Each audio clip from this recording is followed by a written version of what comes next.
बातम्यांसाठी राष्ट्रगीत न्यूजला सबस्क्राइब करा आणि बेल आयकॉन प्रेस करा। इचलकरंजी मोक्यातील टोळी प्रमुख अमोल माळी सह इतर आरोपी यांची निर्दोष मुक्तता।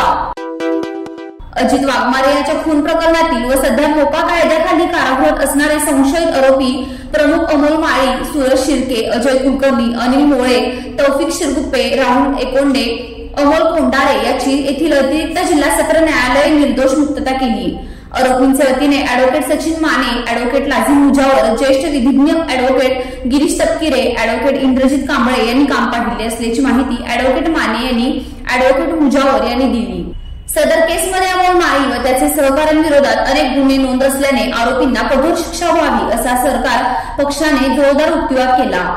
परंतु फिर्यादी व साक्षीदारांच्या जबाबामधील असलेली विसंगती तसेच तपासी अधिकारी यांच्या तपासातील त्रुटी, मोका अंतर्गत केलेली कारवाई चुकीचा असल्याचा व त्या पुष्टीकरणासाठी उच्च न्यायालय व सर्वोच्च न्यायालयाचे दाखल देऊन आरोपीच्या वतीने न्यायालयात सक्षमपणे युक्तिवाद केला। तसेच सदरचे साक्षी पुरावे, तपासातील त्रुटी व आरोपी यांच्या वकिलांचा युक्तिवाद ग्राह्य मानून इचलकरंजी येथील स्पेशल मोका न्यायालय इचलकरंजी यांनी सदर पुराव्याअभावी सर्व आरोपींची दिनांक 10/5/2024 रोजी निर्दोष मुक्तता केली।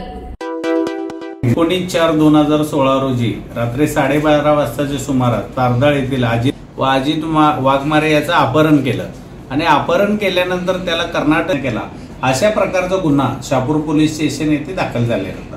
अमोल माळी नोंद असल्याने त्याच्यामध्ये मोका अंतर्गत कारवाई करण्यात आली। मोका अंतर्गत त्यानंतर यामध्ये दोषारोपपत्र दाखल झालं व ते पुणे येथील कोर्टात दाखल झालं। त्यानंतर त्याची पत्नी तसेच त्याचा भाऊ, इतर प्रत्यक्षदर्शी साक्षीदार या सगळ्यांच्या महत्त्वाचे साक्षी झाले।